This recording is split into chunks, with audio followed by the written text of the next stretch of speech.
We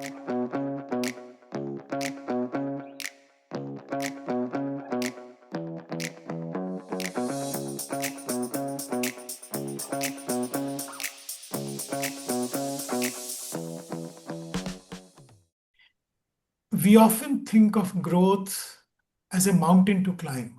But what if growth was actually a journey back home, a journey to meet the child you used to be, so you can become the leader you were meant to be? Our guest today is one of the founding mothers of the Indian TA movement. She is the PSTA, the founder of InfinumGrowth, and a pioneer who brought emotional intelligence into the boardroom long before it was a trend.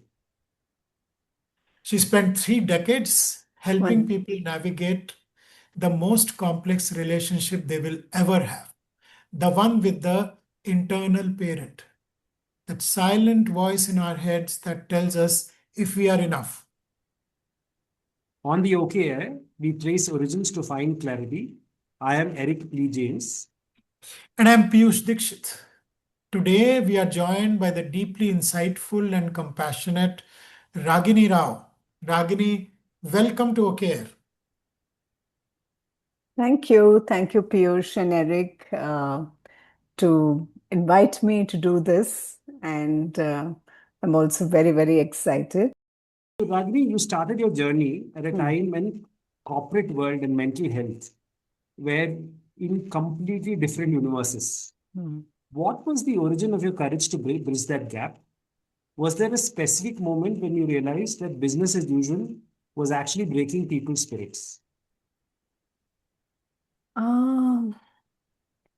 Actually, to be honest, a lot of what I have done in my life, I haven't really I've done it more intuitively. Yeah. When I finished my counseling skills program and then joined TA and got deep into it with the advanced training and everything, I was sitting with that there is so much I can offer, and how do I reach more people? Yeah. And in those times, it wasn't like people, I mean, I think after COVID and what we see now, where there is a lot of awareness and people just come, right? Are open to taking therapy. But in those times, it was not like that. I'm talking about 30 years back, yeah, or 25 years back. Yeah, it wasn't like that. So for me, it was how do I reach out to more people? Yeah. And honestly, it was not such a thought through thing. It was a very organic, it's a very intuitive way. I had somebody, I was volunteering in an organization which Piyush was also part of. And we had this person who was working for was heading HR for the call center. And I asked him, I said, I was aware that call center is a place where there's a lot of stress and and all youngsters, and they will need some help. So I reached out to him, and he said, "Sure. I mean, let's give it a shot." And that's how it started. Yeah. And in those times, I was probably the first counselor in a corporate, in fact, because this I'm talking about 2001, 2002. Yeah. It was quite early. Yeah, yeah, very, very early. Yeah, it was not a common practice at all. Yeah. And as you reached out to this person, can you tell a little bit more on what were the reactions, what happened? See, because he was also part of this voluntary counseling organization we were, I think he understood the value for it. Yeah. So it didn't take me too much time to convince him. It was more about the management also seeing the value for it. And because of his, he being the HR head, I think he had a voice in the company. And of course, the other senior management also saw value in it. And it was actually more like, okay, let's give it a try.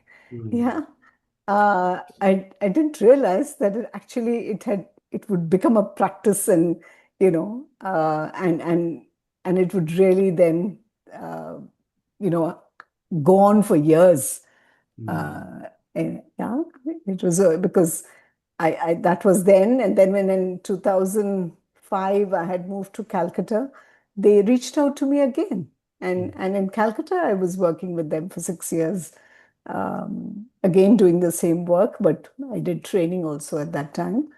Yeah, so it's just, yeah, it was a small step, but it worked. It worked. I mean, it continued for a long time. Yeah. So I'm getting curious, Ragini, in that Mm, context about mm, maybe the first few people who came, courageous people who came mm, for mm, mm. counseling to you in that context. What happened? So, how did that grow? Do you know what impact it had on them? Because this was not a counseling center like you were in. Yeah, yeah, This yeah, was like a corporate context, and there's some stigma. Yeah. yeah, yeah. I think it wasn't a easy start, to be honest with you all. Yeah, I think maybe just one or two people came in the beginning. So what I would do is I would just walk around. Yeah, I had taken permission from the management, and I would just walk around and sit and chat with people, talk about my work, say what I do and how it helps, and make it a very casual conversation. Mm, So when people started seeing me, I think they also started feeling, अच्छा ये तो थोड़ी approachable लग रही है, मतलब it's not, it doesn't seem so intimidating, it doesn't seem so scary.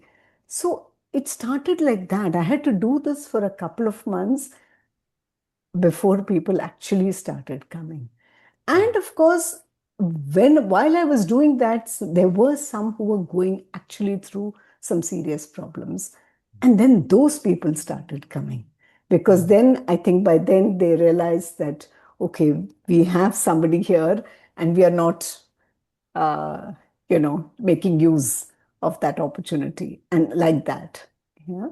So it mm, started slowly. It was not like, everybody started coming all the time. It wasn't like that at all. But it took time, and it did build over a period of time. Yeah. mm. Mhm. So, Bangalore, you were in and doing that, Yeah. Yeah. and then, That, yeah, yeah. that tilted about 3 years from 2001 to 2004 when I then moved to Jaipur for a year. That So, must be very unsettling. You come to a very different y- place. yes, because I had also just finished my CTA written exam, Mm, and I had to still do my orals. And I was saying, my God, how am I going to start now, find clients? mm, And it was a very, very unsettling and not a great place to be in. Yeah. huh, Uh, huh. And yet something happened. What happened? yes, yes, I shared. So when I was in Jaipur, it took a couple of months to settle down, new place, new house and everything. And then, of course, my mind was always is how do I get clients? How do I start my work here? And one day I was just sitting in my terrace and like almost meditating and saying, just talking to God and the universe and saying, you have to find me a way. I don't know, I don't care how you will find it, but I have to find a way to start my work back. And I must have done it for a few minutes maybe, and then I opened my eyes, and I was on a 10th floor, and I just look, and my eye caught the Apollo Clinic board. Yeah, I think it must have been about a kilometer from my place as the bird's eye view. Yeah. Mm, I said, oh, I didn't notice this earlier. Was it there before? Anyway, so I just decided I will just walk to that place.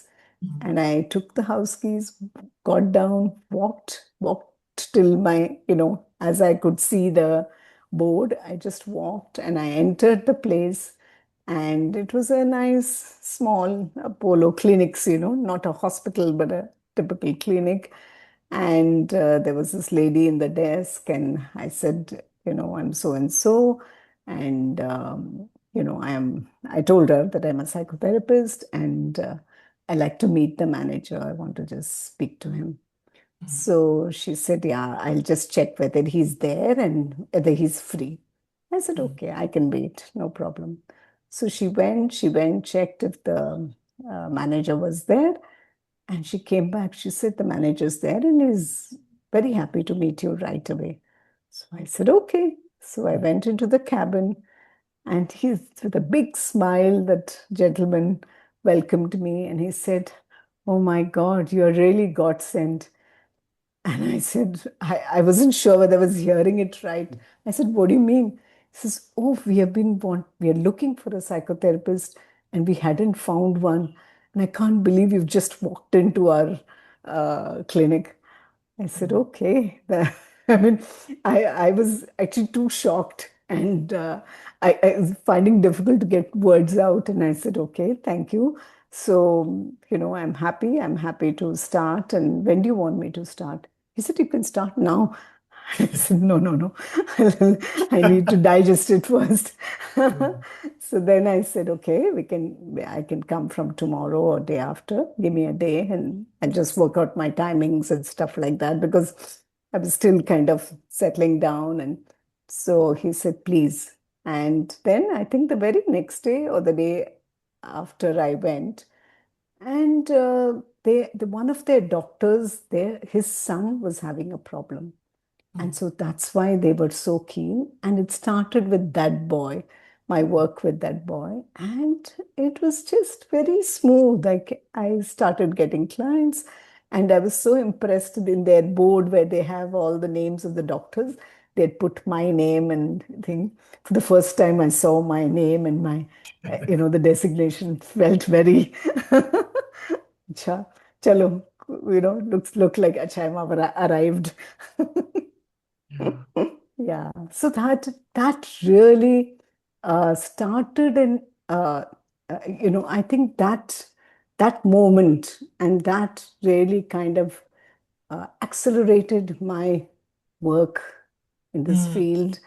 And 1 year later, when I moved to Calcutta, and this was all because of my husband's job, and this person, this manager in this clinic, gave such an amazing a letter, which I then shared with the Apollo Clinic in Calcutta, saying that he was so impressed with my work and how I had helped so many people.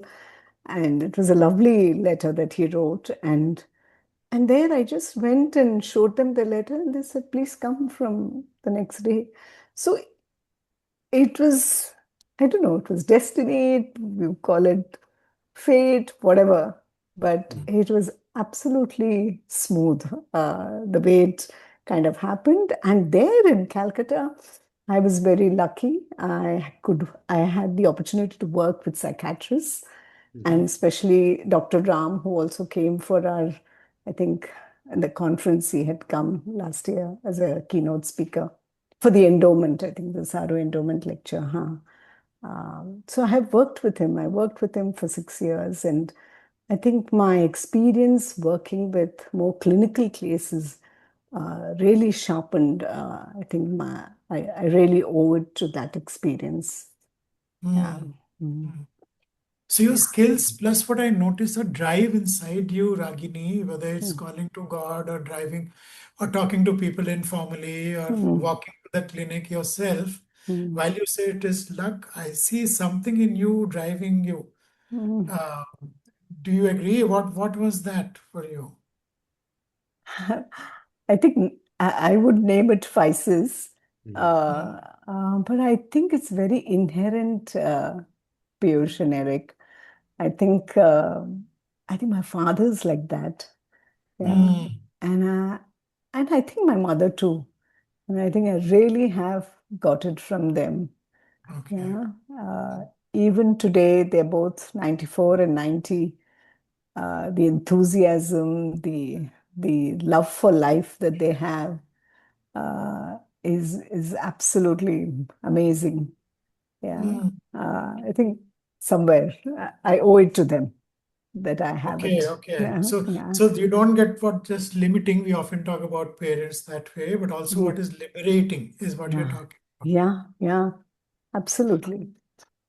And then Yeah. you uh, worked with Shailaja in your PTSTA journey, the Mm. training, initial Yeah. training years, Yes. a Yes. partnership that we really looked up to in Mm. the TA community. Yeah. Yeah. Uh, how did you project your I in that we? Is there a part of your own history that made you believe so strongly that, it's about partnership, working together? Is there something to that? I think, Sai and I became friends first. And while we met as colleagues, but I think it's very beautiful. I think we have really walked the path of colleagues and friends parallelly.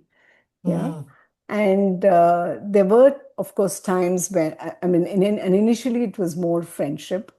Yeah. It was only after we started the group in 2012, 13, in fact, that we actually formally became colleagues. mm, Yeah. So I think our friendship was so deep, and there was so much trust in the in the friendship that one we looked at each other as a support and as an asset. It mm, We never looked at each other as threatening, or I think it never occurred to also for either of us. Yeah. mm.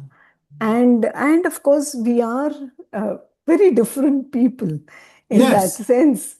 uh, so I think that, and that's what people could see even our group.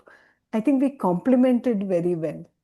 Yeah. Mm, mm. uh, like Sai will call a spade, right? And I will always be the one who will say, Acha, let's give this person a benefit of doubt, So, Yeah. yeah, so that would be my style. But, then we would bring the balance with that. Mm, Yeah. that's beautiful. So, yeah. So I think that's how we worked together. In fact, I know it sounds like a little blowing my own trumpet, but blowing our own trumpet. Yes. But I remember one a trainee of ours came up and said, you both are just so wonderful. You know, you're good separate. Both of you separately are also good, but together you create magic. And I said, wow, I really wish I could see that magic. But that's what, the person could see. If you ask me to explain that, I won't be able to, but I just thought I'll share this. Yeah. No, we won't ask you that. That's lovely to hear. It is magical. And I think the more we explain magic, Ragini, the magic goes away. Goes away. Yes. Yes. So true, Eric. So Yeah. true. Yeah. Yeah, But yeah. I think while we describe it as a matter of fact, I think there is a lot more to it. We spoke about courage, we spoke about magic in the relationship. Hmm. Now, I would love to speak a little bit about the internal parent and the inner child. For our Yeah. listeners, we all have a voice in our head that sounds Hmm. like our Hmm. parents Yeah. or our culture. Hmm. Ragini, what was the origin story of your own internal parent? What was the hardest parental script you had to rewrite to give yourself permission to be successful to enable the inner child? Yeah. That's an interesting question, Eric, because I grew up in a family. I mean, we were actually a joint family. Hmm. My dad's brothers stayed with us, and they were both younger brothers, his younger brothers, but the older one was very, very influential. Hmm. He took care. I mean, me and my brother are just 2 years apart. He's 2 years older to me. And he would just, I mean, I think he was a great role model for me. But it also came with a price because I had to always please him. Yeah, Mm, because I had to please him to get his approval. Yeah, he did a lot. He just gave himself to us. Yeah, like my parents would go out, he would feed us, he would play with us, he would teach us things. Like, as a 6-year-old, 7-year-old, we would play games like capitals. So by 8 or 9, my brother and I knew all the capitals of not just India, but the whole world. So that's the kind of, but if I displeased him, he would not talk to me for 3 days or 2 days. Yeah, Oh. so this really did, I think the please others that I developed, I think really comes from there. And Mm. for a long time, I think it has taken me a very long time to fight that. Yeah, Uh, for me, not to please is not being myself. Yeah, it had become my identity. Yeah, and I think people who are close to me know it very well. It has taken me very long to do that. The other thing I would bring in is that though my parents actually, honestly, were very encouraging, and I've never, I mean, my mom was critical, but not really that critical. But I think my brother was a achiever. mm, Achiever means like every year getting the prize and all of that. And I was this happy-go-lucky. I would do well, but I was not anywhere near you know, getting mm, prizes and stuff like that. And so while they never compared us, I think in fact, my parents would often comment that you're very consistent and you work hard and all of that. But I think my internal parent um, was constant. There was a constant comparison. Yeah, mm, yeah, that I'm not as good as him. Yeah, mm, so that stayed with me for a very long time. I think, I don't know, even now sometimes it pops up. Yeah. So it's not gone really. Yeah. So these are really the two which have which have been um, quite a journey to deal with. Yeah. I think mm, now I can say I don't think now I please others. I think I finally at 65 I think I've learned. But even now, being visible, being praised too much for my work or anything that comes is, you know, is not easy for me. Yeah. mm, Is it really? I mean, do people really mean it? Yeah. That difficulty to accept that stroke. mm. Yeah. That is still there a little bit, I would say. It's not It, 100% gone. it is interesting because when you spoke about the story where your name board was put in, Yeah. there was a laughter that you mentioned right now as well. That laughter also gave like, oh, is it really me there? Yeah. Yeah. It is, like almost doubting ki, is this true? Yeah. Yeah. So, so feeling okay with yourself. Now, Mm. of course, you've taught hundreds of therapists how to be okay. Mm. Uh, Now, and you also had said in how you described your journey, Mm. there are days, there are times when you feel not okay and you doubt. Yeah. Yeah. Yeah. So, this is how I see your journey. So that is it okay to be not okay? Is Absolutely. I think who understands it better than me, I would say. Yeah, uh, yeah. And I think that's how I have brought my vulnerability also with the people I work, whether it is my clients earlier or my trainees. I think to really share, to really say that, you know, all, all of us are, made up of all these parts, yeah. right? There is a part of us which is critical. There is a part of us which the child in us which is feeling not good enough. And Mm, yet there is this part which is capable, which can do. So So we all have, and the more we start seeing ourselves as a whole, and not, as just parts, or focusing on that one part which is not okay, that's when it becomes difficult for us. Yeah. So to really embrace the wholeness in us, yeah, to embrace all parts of us, yeah. And that's why I think the Gestalt thing of 2 + 2 is 5. Yeah, the parts is, the whole is more than the sum of its parts. Is so. I think I really believe in it.